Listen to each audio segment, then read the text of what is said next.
આજે પણ જેનું નામ ઇતિહાસમાં અમર છે એવા આ હરજી ભાટીનો જન્મ ક્ષત્રિય કુળમાં ઉગમ ભાટીના ઘરે થયો હતો.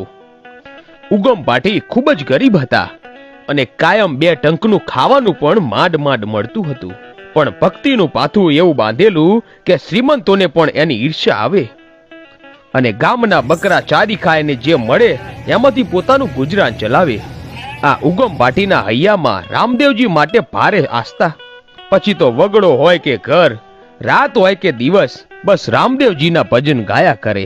અને દર મહિને બીજના દિવસે પગે હાલીને રણુજા જાય અને રામાપીરના દર્શન કરે. અને જીવ્યા ત્યાં સુધી આ નિયમ પાડ્યો. અને એ વખતે દીકરા હરજીની ઉંમર ઘણી જ નાની, પણ જ્યારે પણ રણુજા જાય ત્યારે એને પણ સાથે લેતા જાય. અને આ તો મોરના ઈંડા, એને ચીતરવા ન પડે. આમ 9-10 વર્ષની ઉંમરે હરજી પણ રામદેવ પીરના ગુણગાન ગાતા થઈ ગયા.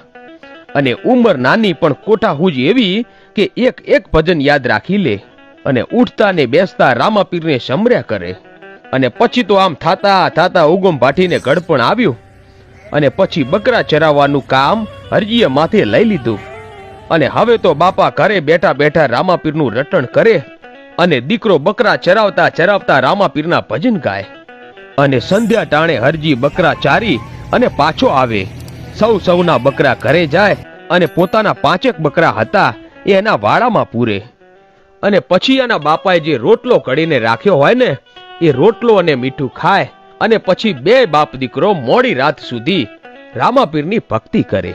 હવે એકવાર થોડા સમય પછી બીજ ભરીને પાછા વળતી વખતે બાપે દીકરાને કહ્યું કે બેટા, આવતી બીજે હવે તારે એકલા આવવું પડશે.